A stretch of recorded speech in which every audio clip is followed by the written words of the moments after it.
Dulu saya nggak tahu lancang kuning itu kapal. Iya. Sebelum apa berangkat saya nggak tahu. Iya. Lancang kuning itu ternyata kapal ya. Nah dok, Ya. berani tak dokter bilang Apa? kalau rumah sakit Lancang Kuning ini adalah rumah sakit pertama sekali wakaf di Riau?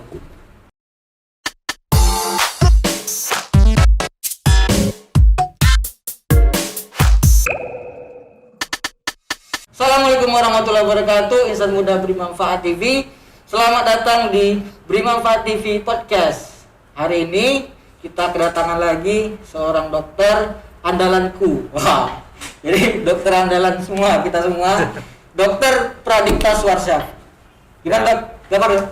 Sehat ya? Alhamdulillah sehat, alhamdulillah luar biasa. Pandemi sekarang kayak mana dok? Mulai apa ya, landai gitu? Ya, alhamdulillah sekarang kita sudah sama-sama tahu ya. Kalau dilihat udah mulai turun nih, gitu. Tapi tetap waspada ya. Kesehatan tetap ketat ya. Ya itu mungkin kondisi sekarang walaupun sudah turun harus tetap jaga protokol kesehatan. Protokol kesehatan. Nah, karena kita sudah menjaga protokol kesehatan dan juga kita alhamdulillah sudah swab nih dok. Boleh dong kita buka masker biar muka dokter juga nampak dan muka saya juga nampak gitu. Dan senyumnya juga nampak gitu. Gitu ya? Iya. Boleh. Ya. Oke. Ya. Duduk sini.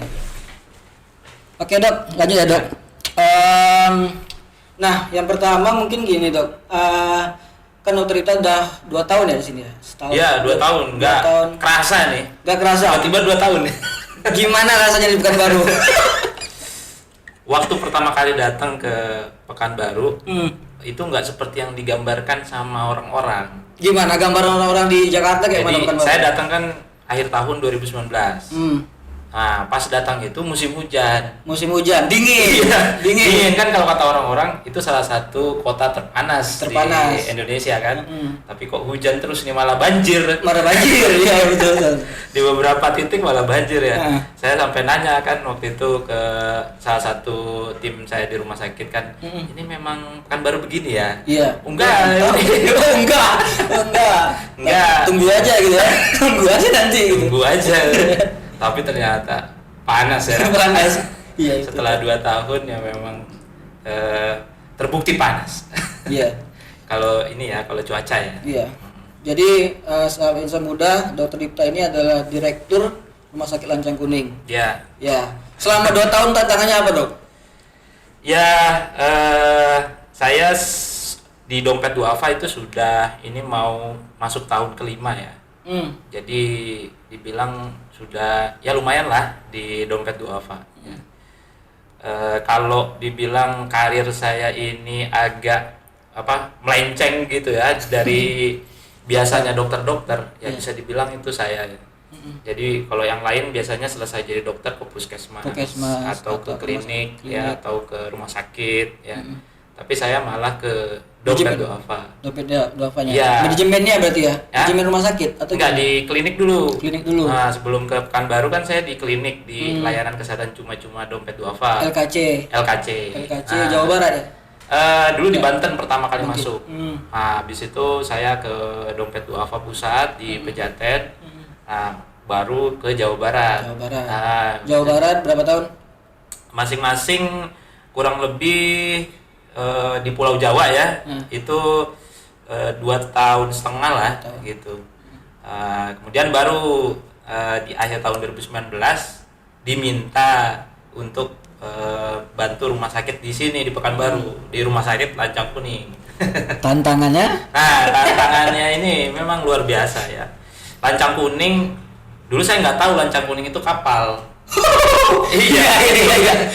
Sebelum berangkat saya nggak tahu. Iya. Lancang Kuning itu ternyata kapal ya. Jadi kalau ibarat kapal, rumah sakit ini tuh karam. Hampir. Karam ya. Iya, jadi cukup banyak masalahnya begitu. Kondisinya butuh istilahnya upaya ekstra lah untuk bisa keluar dari masalah gitu. Tantangan secara apa ya, karir saya sebagai seorang dokter justru lebih berat di rumah sakit sebenarnya dibandingkan dulu saat di kliniknya Dompet Duafa gitu. Karena mungkin rumah sakit ini kan semuanya ada. Betul. Dari mulai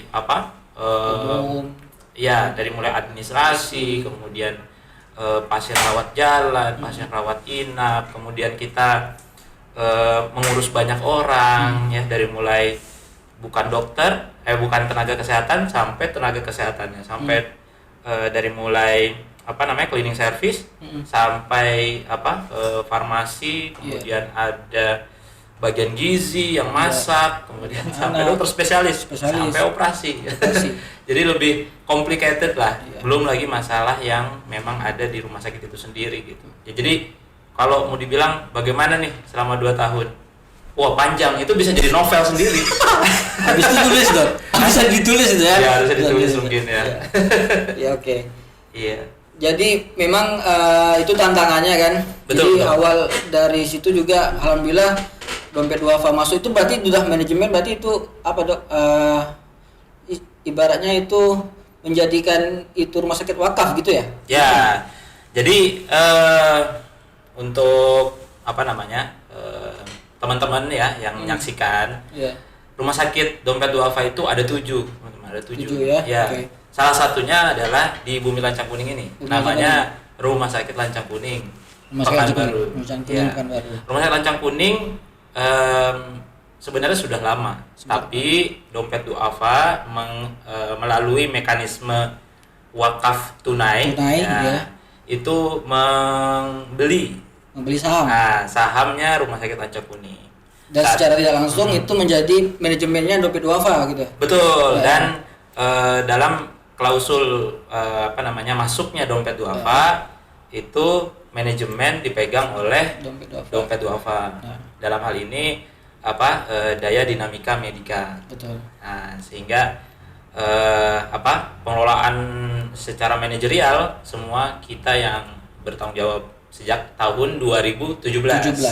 Betul, 2017. Nah, Dok. Ya. Berani tak dokter bilang kalau Rumah Sakit Lancang Kuning ini adalah rumah sakit pertama sekali wakaf di Riau? Ya.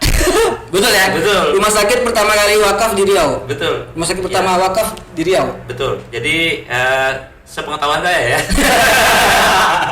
Nanti tanya ke sesepuh di Riau siapa. Cuman setahu saya rumah sakit wakaf ya tunai pertama di tanah Riau ini Rumah Sakit Lancang Kuning. Betul. Gitu. Jadi manfaatnya tentu harus dirasakan oleh masyarakat. Di Pekanbaru ataupun di Riau. Ya, gitu. Jadi dengan wakaf tunai itu ibaratnya kita ngumpulin uang atau dikumpulin, itu kita membelikan mungkin sahamnya juga, infrastrukturnya kita perbaiki, atau alat-alatnya kita beli untuk wakaf untuk para duafa gitu ya dok. Betul. Nah selama 2 tahun ini dok, kira-kira pencapaian yang sudah dicapai nih selama dokter di sini juga mungkin mengelola Rumah Sakit Lancang Kuning, kira-kira apa dok? Ada misalnya ada peningkatan atau bertumbuh atau gimana gitu? Ya. Sebagai salah satu portofolio wakafnya Dompet Duafa, tentu menjadi sebuah kewajiban ya dari manajemen untuk membuat aset ini produktif. Ya. Yang kita tahu kan kalau wakaf itu entah itu wakaf tanah saja atau apa, tapi kalau konsep wakaf yang digerakkan oleh Dompet Duafa ini adalah bagaimana aset-aset yang ada di rumah sakit ini produktif gitu. Kemudian manfaatnya itu masif gitu. Ya. Masif tanpa mengurangi asetnya, kan nggak boleh berkurang begitu. Ya. Nah, yang untuk wakaf di rumah sakit itu bisa dalam bentuk banyak hal gitu. Dari mulai alat kesehatan, kemudian dari mulai kamar ya, kemudian bangunan, infrastruktur ya, kemudian bisa juga dari sisi program ya. Bantuan program tapi terkait asetnya misalnya gitu kan. Nah, itu yang saat ini dikembangkan. Nah, kita dengan konsep wakaf ini alhamdulillah begitu. Alhamdulillah dalam 2 tahun terakhir ini bertumbuh. Alhamdulillah. Bertumbuh. Jadi amanah yang diberikan melalui wakaf tunai ini bisa kita sampaikan dan pertanggungjawabkan kepada publik, umat. Ya, kepada umat begitu. Nah, salah satunya adalah dari sisi pendapatan tentunya ya. Pendapatan. Nah, dalam 2 tahun terakhir ini bertumbuh sudah melebihi 1000%. Ya, 1000%. Dan itu dalam 2 tahun terakhir. 2 tahun terakhir. Ya. Nah, harapannya tentu lebih baik lagi dan lebih besar lagi. Tentu dibandingkan dengan rumah sakit berbasis agama yang lain, ini menjadi kebanggaan untuk umat Islam sendiri kan. Betul. Begitu. Ya, kita tahu juga rumah sakit yang itu juga sudah mulai nih, jadi yang Islam juga kalau bisa lebih maju lagi gitu, Dok ya. Betul, betul. Karena sekarang ini sedang rumah sakit itu tengah menjadi sorotan apalagi di masa pandemi kan. Betul. Jadi rumah sakit Islam harus berperan dan harus bertumbuh agar bisa melayani masyarakat gitu. Nah, gitu Bang Gio. Ya. Jadi pernah saya dengar nih, Dok. Ya. Kata orang atau kata dokter Dipta sendiri. Apa tuh? Bahwasanya kalau bisa kita ini mengkuningkan Riau. Jadi ibaratnya gini, maksudnya gini, kita mengkuningkan Riau tuh rumah sakit Lancakuning ini terkenal di Riau. Biar mungkin penerima manfaatnya bisa bertumbuh juga, bisa kebaikan-kebaikan wakaf ini bisa dirasakan oleh masyarakat Riau begitu, Dok. Iya. Betul, saya waktu itu sempat bikin semacam hashtag ya, Lancang Kuningkan Riau gitu. Lancang Kuningkan Riau. Iya, jadi Lancang Kuningkan Riau itu sebuah tagline begitu ya untuk teman-teman internal sebenarnya di rumah sakit begitu. Agar ada semangat. Ada semangat gitu. Kalau saya tanya misalnya ke Bang Gio dulu, misalnya 2 tahun yang lalu atau bahkan 3 tahun yang lalu. Iya. Bang Gio tahu nggak ada rumah sakit Lancang Kuning? Enggak. saya di sini baru tahu rumah sakit Lancang Kuning. Dan itu pun di pojok. Rumah sakit Lancang Kuning di pojok. Iya, betul. Tapi walaupun di pojok, kita main yang tempat lain gitu, Dok. Misalnya digital atau media sosial gitu ya, Dok. Betul. Jadi dan kebetulan dengan dengan masa pandemi ini itu ada momentum yang membuat masyarakat itu terpaksa ya untuk ke rumah sakit Lancang Kuning. Bukan. Untuk lebih tahu daripada sebelum pandemi melalui gadgetnya. Betul. Iya. Ya kan orang dulu harus bekerja keluar rumah ya, sejak pandemi ini kan di rumah yang dipegang kan pasti handphone. Betul. Nah, jadi saya waktu itu kurang lebih saya masuk kan langsung dihadapkan pandemi tuh 2020 kan. 2020. Maret tuh saya ingat. Nah, itu saya punya mindset kalaupun rumah sakit ini tidak nampak di jalan besarnya Pekanbaru, setidaknya dia ada di depan matanya langsung warga Riau dengan gadgetnya gitu. Betul. Jadi harus sedekat jempolnya warga Pekanbaru. Oh iya. Gitu. Nah, itu saya bikin gerakan namanya Lancang Kuningkan Riau supaya dan saya melakukan istilahnya reformasi digital lah pada rumah sakit Lancang Kuning supaya lebih eye catching ya kan, lebih lebih sering diberitakan gitu dan punya program-program yang variatif gitu Bang Gio. Jadi kalau dari segi pencapaian tadi kira-kira berapa, Dok, jumlah mungkin penerima manfaat atau jumlah semua duafa yang mungkin bisa kita bantu saat ini di dalam 2 tahun terakhir ini? Ya, kalau dilihat dari angka yang saat ini dalam 2 tahun terakhir ya, kurang lebih ada 2.000 ya. 2.000 duafa yang terbantu kesehatannya begitu. Itu baru yang dirawat inap. Ya. Belum lagi nanti ada program kitanan massal. Betul. Vaksinasi atau yang lain. Yang program-program di luar itu yang sifatnya baksos ya, charity itu juga ada gitu. Tapi untuk yang penanganan rawat inapnya kurang lebih ada 2.000 dalam 2 tahun ini gitu. Nah, itu. Dan mayoritas karena kita punya 2 layanan unggulan, yaitu layanan kesehatan ibu dan anak, kebidanan ya gitu, dan juga kesehatan jiwa. Nah, kesehatan gitu. jiwa. Menarik dong. Yeah. Jadi kemarin gini, aneh kan kawan-kawannya kan tahu semua nih jadi dompet duafa. Ditanya nih, kira-kira dompet duafa itu ada melayani ODGJ gak? Jadi ya jawabannya ada. Ya, jawabannya ada.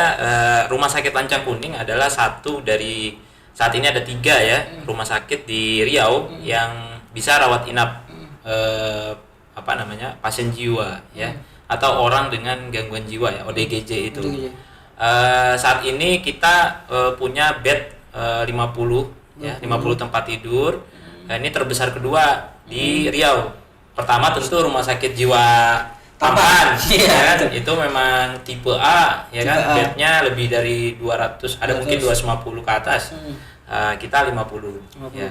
Tapi itu sudah sangat banyak untuk sekelas rumah sakit tipe C gitu. Jadi dan ini merupakan jawaban sebenarnya pada publik, yaitu bahwa ODGJ juga perlu kita perhatikan. Betul. Gitu. ODGJ juga masyarakat seperti kita tidak boleh dibedakan sebenarnya. Apa bisa sembuh? Bisa sembuh, tapi dengan katakanlah terkontrol dengan obat seperti itu. Bahkan ODGJ pasien-pasien kita yang dirawat ini ada yang sudah pulang, ada yang sudah sembuh, kemudian dia terkontrol ya dengan obat. Kemudian hanya kontrol poli saja untuk konsultasi. Ada juga yang sudah produktif. Gimana produktifnya gimana? Jadi gini, dulunya paling banyak pasien jiwa kita ini nama penyakitnya itu skizofrenia. Nah, dia masuk ke rumah sakit kita, kemudian ditangani ya. Itu asalnya dari mana-mana ya, bahkan banyak yang dipasung. Kemudian kita melakukan penjemputan, berkoordinasi dengan stakeholder di daerah, akhirnya bisa kita jemput ya. Di rumah sakit tentu ditangani secara medis ya, kemudian diberikan terapi aktivitas sosial ya, supaya dia bisa bercengkrama dengan lingkungan gitu ya. Kemudian setelah beberapa lama dirawat membaik, itu kita ajarkan juga gitu. Kamu sukanya apa gitu kan? Misalnya, udah bisa ya, Dok? Bisa. Karena sebenarnya dia kan yang terganggu adalah dari sisi mental, kesehatan mentalnya kan. Jadi ketika dia stabil, seharusnya dia bisa produktif gitu. Jadi ada yang sekarang dia bisa jualan gitu. Iya. Kemudian ada juga yang akhirnya bisa pulang dan bisa bantu keluarganya gitu. Dari dulu keluarganya tuh takut ya, ngurung dia di tengah sawah. Sekarang bisa bantu keluarganya. Keluarganya jadi nggak malu lagi. Dia bisa menyatu dengan keluarganya, bisa terima sama keluarganya. Dan itu kebahagiaan yang luar biasa ya buat kita juga, melihat mereka yang dulunya diasingkan sama keluarganya terus bisa terkontrol dan bisa bareng-bareng lagi gitu sama keluarganya gitu. Nah, salah satu program unggulan yang lain untuk selain ODGJ apa kira-kira, Dok? Sebelum yang itu, mumpung masih ODGJ, ODGJ layanan kesehatan jiwa di Rumah Sakit Lancang Kuning ini diganjar penghargaan tahun 2020. Iya. Itu lewat program ODGJ Asuh nih. ODGJ Asuh. Ya, itu kita waktu itu submit ke programnya Astra Internasional, 1 Indonesia Award. Dapat penghargaan dari Astra Internasional. Iya, waktu itu tahun 2020 kita dapat award itu sebagai di bidang kesehatan. Di bidang kesehatan di Provinsi Riau sebagai inisiatif program ODGJ Asuh gitu. Di nasional di Riau. Di Riau. Gitu. Jadi sebenarnya kalau kita lebih kembangkan itu bisa menjadi portofolio wakaf ya. Karena jarang rumah sakit basis wakaf tapi punya kekhususan di jiwa. Iya betul dok. Dari 7 rumah sakit cuman rumah sakit Lancang Kuning Iya. yang punya rawat inap jiwa. Rumah sakit mata, rumah sakit rumah sakit mata Ahmad Wardi itu khusus mata. Rumah saya terpadu Dompet Duafa di Bogor, nah itu secara umum ya. Itu semuanya, dan itu rumah sakit pertama kita. Terus rumah sakit RSIA Saidah yang di Jakarta, rumah sakit AK Medika Sri Bawono di Lampung, dan rumah sakit Gria Medika di Tulang Bawang Lampung, dan satu lagi rumah sakit Hasyim Asy'ari yang di Jombang. Ya. Jadi situ Bang Gio. Tadi lanjut nih ya. Iya lanjut dong. Yang mana nih? Program unggulan yang lain. Jadi karena rumah sakit ini kayak negara ya. Jadi layanan yang selanjutnya unggulan kita ada kebidanan. Jadi kita memberikan layanan yang terjangkau bagi masyarakat gitu. Kita tahu ya sulit hidup di masa pandemi sehingga rumah sakit apalagi basis wakaf harus jadi solusi dong. Betul. Buat masyarakat. Dan juga membantu sih. Iya, membantu. Gitu. Jadi kalau lihat di rumah sakit lain dengan harga sekian gitu ya, di kita silahkan lihat sendiri ya. Lihat sendiri. Iya.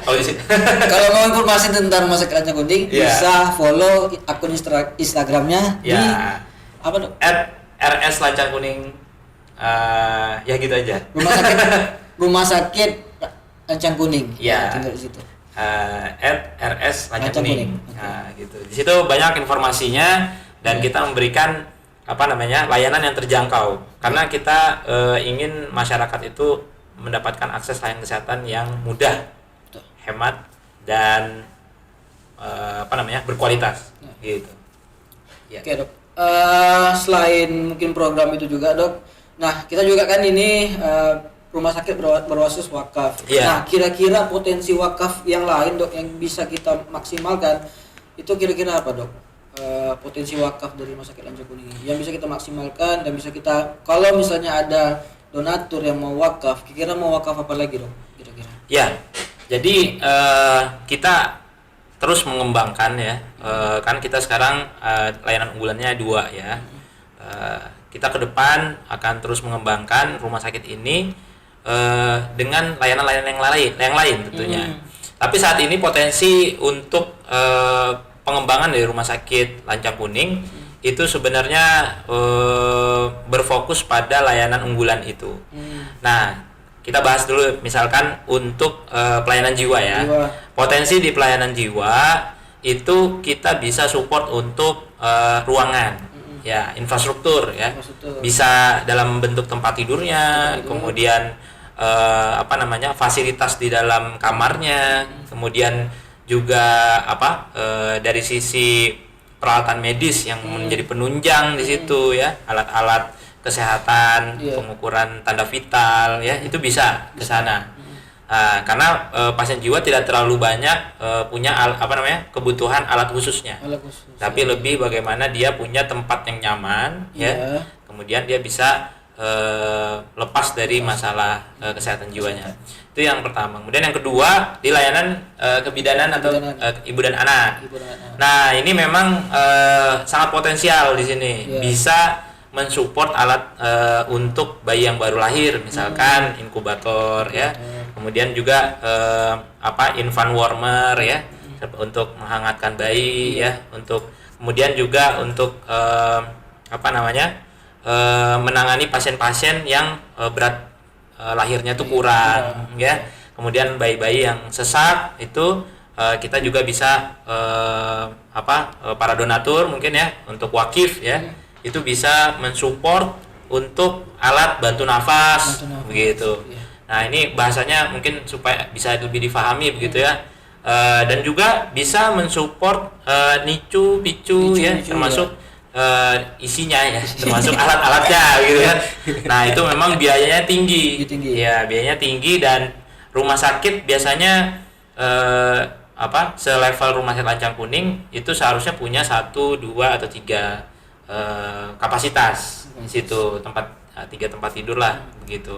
Nah, memang penanganannya perlu keahlian dan juga alat yang advance gitu, yang lebih canggih. Nah, di situ kalau potensi itu bisa diambil oleh para wakif, itu sangat bermanfaat nih buat masyarakat, apalagi kita juga sering membantu mereka yang tidak mampu gitu. Iya. Nah, jadi memang sekarang juga kayak wakaf itu kan kebanyakan ke masjid sekarang, Dok, ke masjid. iya benar. Wakaf ke pesantren. Iya. Tapi juga kita kalau bisa juga selain dari pesantren dan juga masjid, kita juga bisa mengembangkan wakaf itu melalui bidang kesehatan. Betul. Khususnya Rumah Sakit Lancang Kuning dan juga alat-alat kesehatan di Rumah Sakit Lancang Kuning. Gitu ya, Iya. Dok. Oke. Betul. Jadi terakhir nih, Dok, kira-kira Siap. apa sih yang mau dokter sampaikan untuk teman-teman kita insan muda di Riau khususnya? Ya. Jadi teman-teman semuanya atau Bapak Ibu yang menyaksikan video ini ya, Rumah Sakit Lancang Kuning kita di tahun depan ya, kita berharap rumah sakit ini terus bertumbuh tentunya dan memberikan manfaat lebih banyak lagi. Kita ada program nih Bang Gio untuk tahun 2022. Kita insya Allah mohon doanya akan membuka kembali layanan cuci darah. Nah, cuci darah karena ini merupakan layanan yang sangat dibutuhkan untuk mereka yang gagal ginjal. Gitu. Jadi dulu mungkin pernah ada ya, kita akan coba mengemas layanan ini dengan lebih baik lagi untuk masyarakat Pekanbaru, dan kami harap banyak masyarakat yang terbantu oleh layanan ini. Mohon doanya agar proses untuk pembukaan layanan ini lancar dan doa dari para donatur, wakif ya, ini bisa dikabul ya. Kemudian amin. Layanan ini bisa buka lagi di Rumah Sakit Lancang Kuning. Gitu. Dan ini pesan atau gimana? Iya, pesan. Pesan terakhir atau gimana? Nanti nggak kesini lagi gitu ya. Karena mengundang lagi. Oke. Siap. Insan muda, itu tadi mungkin bincang-bincang kita tentang Rumah Sakit Lancang Kuning dari Dr. Ripta dan juga saya Giovanni Jeffrey. Dan insan muda yang pengen berwakaf, silakan bisa wakaf melalui dompet duafa, dan insya Allah kita akan bangun rumah sakit yang lebih baik lagi. Betul. Dari berbasis wakaf. Insya Allah, amin ya rabbal alamin. Terima kasih Dr. Ripta kesempatannya. Terima kasih Dr. Ripta dan juga kawan-kawan, teman-teman semua. Sampai jumpa lagi di podcast selanjutnya. Assalamualaikum warahmatullahi wabarakatuh. Waalaikumsalam warahmatullahi wabarakatuh. Oke. Ya.